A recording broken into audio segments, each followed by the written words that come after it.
Hello friends, मैं प्रशांत आप सबका आपके चहेते सेक्स एक सुखी जीवन का मंत्र डॉक्टर विजय दहीफले के साथ इस खास कार्यक्रम में तहे दिल से स्वागत करता हूं। दोस्तों, जब भी हमें कोई मेडिकल इमरजेंसी आती है या फिर स्वास्थ्य से जुड़ी कोई भी परेशानी सताती है, तब हम क्या करते हैं?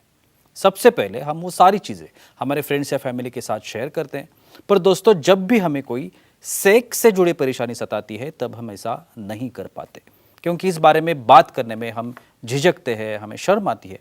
पर दोस्तों, अब शर्माने की बिल्कुल ज़रूरत नहीं, क्योंकि डॉक्टर विजय दहीफले आपके सारे सेक्स रिलेटेड सवालों के जवाब बहुत ही पॉजिटिव तरीके से ज़रूर देंगे।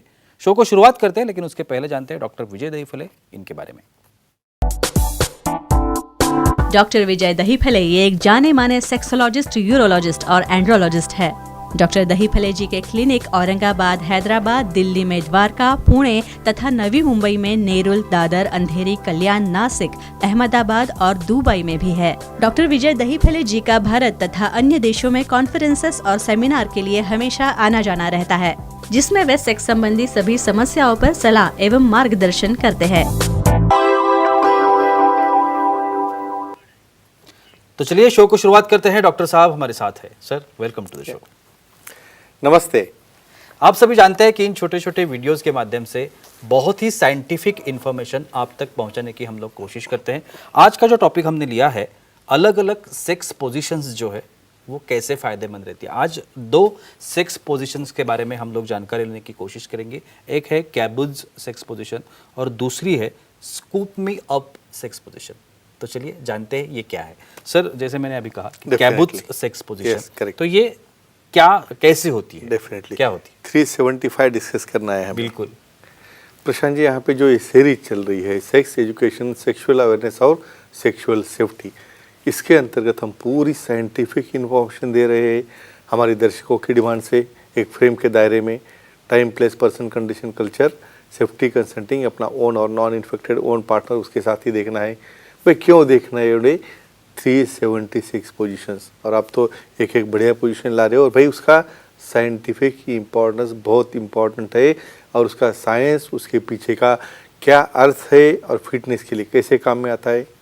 द कैबोज पोजीशन में क्या होता है, यहाँ पे मेल पैसिव पोजीशन में, भाई मेल बहुत थक गया है, अभी उसको बहुत यानी रेस्ट नहीं मिली है, लेकिन फिर भी एक्टिविटी करनी है, तो आराम से वो बेड के ऊपर बैठा है, अपने दोनों पाँव दूर है, और सिटिंग पोजीशन में बैठने के बाद जब वहाँ पे थर्स्टिंग करने के लिए वो रेडी होते हैं, उसी पोजीशन में फीमेल पार्टनर भी उनके थाइस के ऊपर आके बैठते हैं, लेकिन उनका फेस है आगे के साइड में, यानी दोनों का फेस है एक के आगे। कैसा लग रहा है कि भाई एक के लैब के ऊपर दूसरा बैठा है, और ये पोजीशन में फीमेल अपने लैब के ऊपर है और मेल उसके पीछे है, और वहाँ पे मेल थर्स्टिंग कर रहा है या बहुत बार फीमेल भी थर्स्टिंग कर लेती है। ये रहता है द कैबोज पोजीशन, और उसके क्या फ़ायदे हैं देखेंगे। और सर, हर एक सेक्स पोजीशंस के अलग अलग फायदे हैं। शीघ्रपतन या फिर कमजोरी जैसी जो समस्या है, इसके ऊपर ये जो कैबोज सेक्स पोजीशन है उसका कुछ फायदा होता है क्या? और जो एक्टिविटी का मेन मोटो है, जिसे हम ऑर्गेज्म कहते हैं, तृप्ति कहते हैं, इसके लिए ये कैसे फायदेमंद रहेगा? डेफिनेटली, इसलिए तो ये पोजीशन हमें डिस्कस करना है। भाई आपको समझो चेंज नहीं करोगे तो वहाँ पे फ्रिक्शन पॉइंट जो है पार्टनर का चेंज नहीं होगा, इवन आपका भी फ्रिक्शन पॉइंट चेंज नहीं होगा, आपको भी प्लेजर नहीं मिलेगा। तो ये कैबोज में क्या हो रहा है, मेल सिटिंग में मेल थर्स्टिंग कर रहा है, उस पोजीशन में फीमेल टॉप पे रहने की वजह से पूरा पेनिट्रेशन कंट्रोल आ गया मेल की साइड में। देखो, पेनिट्रेशन सुपरफिशियल रहेगा तो इजैकुलेशन जल्दी नहीं होगा, मतलब टाइमिंग आपका बढ़ रहा है। वहाँ पे सिटिंग टॉप पोजीशन है और फीमेल का फेस उधर है। अभी क्या रहता है, उधर आमने सामने फेस रहेगा तो बहुत बार डिस्ट्रैक्शन ऑफ माइंड होता है। अब यहाँ पे पूरा फेस उधर है, तो भाई इसके मन में जैसे भी आ जाए वो तरह से वो थर्स कर सकता है, ये एक एडिशनल बेनिफिट है। और दूसरा, ऑर्गेज्म क्यों हो रहा है, यहाँ पे सिटिंग पोजीशन में हिटिंग एंगल जो है जी पॉइंट का बदलता है, रबिंग होता है, इसलिए वहाँ पे प्रीमैच्योर इजैकुलेशन रिकवर हो गया, टाइमिंग बढ़ गया, मेल को भी वहाँ पे सेटिस्फाई हो रहे हैं और फीमेल को भी जी पॉइंट फ्रिक्शन होने की वजह से काफ़ी आनंद मिल रहा है, और ये एडवांटेज है कैबोज पोजीशन का। सर, हमारे कुछ ऑडियंस भी है, वो भी आपके साथ कुछ सवाल करना चाहते हैं। नरेश जी है चेंबूर मुंबई से, उनका सवाल है। नरेश जी, पूछिए, क्या सवाल है? सब तब तक आगे का एक सवाल मैं कोई खुद problem पूछना नहीं। चाहूँगा। Yeah, definitely. सेक्स की कैबूज पोजीशन के हम लोग Sure, बात sure. कर रहे हैं। या मसल्स ग्रुप स्ट्रांग होना, ये एक बहुत बड़ा बेनिफिट Sure, है sure, sure. हर एक पोजीशन का। Yeah. तो इसमें क्या हो जाता है इसलिए इस तो हम पोजीशन इसको में? एक्सरसाइज भी कहते हैं, बिल्कुल, पार्ट ऑफ बिल्कुल, एक्सरसाइज। बिल्कुल। तो कैबोज में यहाँ पे क्या हो रहा है, इवन मेल पैसिव में भी होगा तो उसे थर्स्टिंग करना है, वहाँ पे मूवमेंट तो करने भी थाई स्ट्रांग चाहिए, thigh muscle, gluteal muscle, back muscle, क्योंकि फीमेल पार्टनर थाइस पे बैठने के बाद उसका वेट उसे कवर करना है और उसी पोजीशन में उसे मूवमेंट भी करना है। तो बैक मसल आ गए, कोर मसल आ गए, पेल्विस मसल आ गए, और दूसरा फीमेल को भी यहाँ पे अपनी पोजीशन मेंटेन करने के लिए होल्ड करना है अपने लेग के ऊपर, लेग मसल, नी जॉइंट और अपने हैंड मसल से। तो इसलिए यहाँ पे सबसे बड़ा फ़ायदा क्या हो रहा है, मसल डेवलपमेंट है, कोर फिटनेस है यहाँ पे, और उसकी वजह से थर्स्टिंग भी अच्छा हो रहा है। तो ये फ़ायदा है इसका बॉडी शेपिंग में और उसके सेटिस्फैक्शन में। सर एक फोन है, हम ले लेते हैं। हमारी Definitely, ऑडियंस है surely. हमारे साथ, आपके Yeah. साथ लेते कुछ हैं, बातचीत sure, करना sure. चाहेंगे। Yeah. नरेश जी है चेंबूर से, उनका फोन है। नरेश जी पूछिए, क्या सवाल है आपका? हेलो बोलिए। हाँ बोलो। सर जी, एक बाजू का अंडाशय सुनाई दे रहा है आपको? हाँ हाँ हाँ। बस क्लियर ध्यान में आ रहा है, बोलिए आप। एक बाजू का अंडाशय निकालने की सर्जरी करने के बाद सेक्स पोजीशन कब बदल सकते हैं? एक्सेलेंट। देखो, यानी ऐसे भी इसे ऑर्कियोटोमी कहते हैं। बिल्कुल। क्या रहता है, बहुत बार समझो वहाँ पे कुछ टॉर्शन हो गया, बहुत बार क्या होता है एंगेज में ट्विस्ट आता है वहाँ पे अंडाशय में, और उसका ब्लैकनिंग या बहुत बार उसका नेक्रोसिस होता है तो निकालनी पड़ती है, या बहुत बार क्या होता है कुछ ट्यूमर होगा तो उसमें भी उसे कट करना पड़ता है। तो ऐसे करने के बाद कब पोजीशन बदलनी चाहिए भाई, वहाँ पे स्क्रोटम का पार्ट थर्स्टिंग करते वक्त हमेशा पार्टनर के अपोजिट सिक्रेशन को हिट होता है।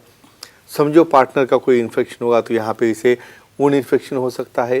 तो ऐसे केसेस में पूरी ऊन अच्छे होने तक कम से कम 3 या 4 हफ्ते लगते हैं।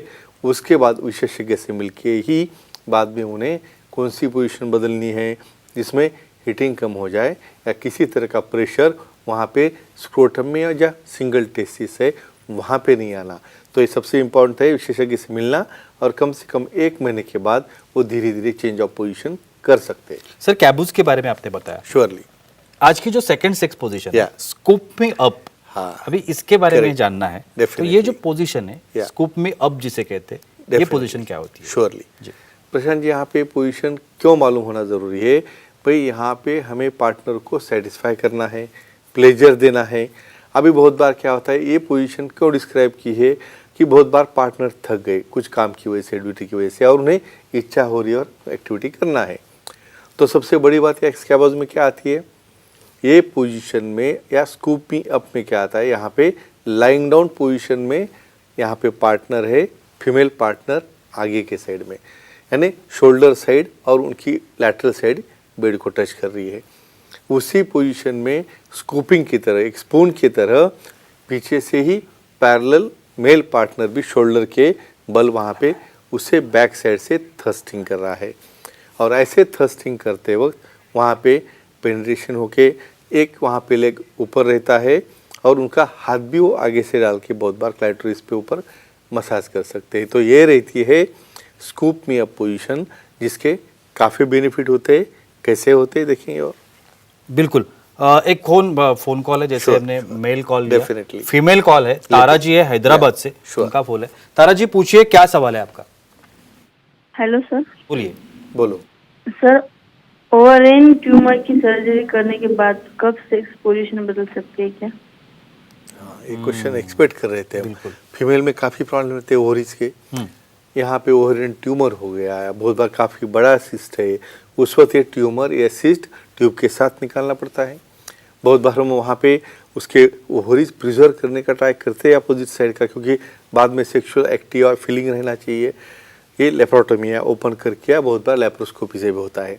फिर भी कोई भी सर्जरी हो उसे सेटल होने के लिए 3 हफ्ते लगते हैं। तो कम से कम 3 हफ्ते कोई वहाँ पे विगरस पोजीशन नहीं करनी है, विशेषज्ञ से सेक्सोलॉजिस्ट एंड्रोलॉजिस्ट यूरोलॉजिस्ट से मिलके बाद में धीरे धीरे वो मिशनरी पोजीशन से लेके कोई एडवांस पोजीशन के लिए जा सकते हैं। मसल्स ग्रुप के बारे में पूछना Sure, चाहूंगा। definitely. ये जो पोजीशन है Yeah. स्कूप में अप जिसे कहते Yeah, हैं, correct. इससे कौन से मसल्स ग्रुप स्ट्रांग होते स्ट्रांग होते हैं। जी। करेक्ट। यहाँ पे देखो अभी दोनों पार्टनर एग्जॉस्ट हो गए हैं भाई, रेस्टिंग पोजीशन में इन्हें करना है क्योंकि बेड का पूरा सपोर्ट उन्हें मिल रहा है।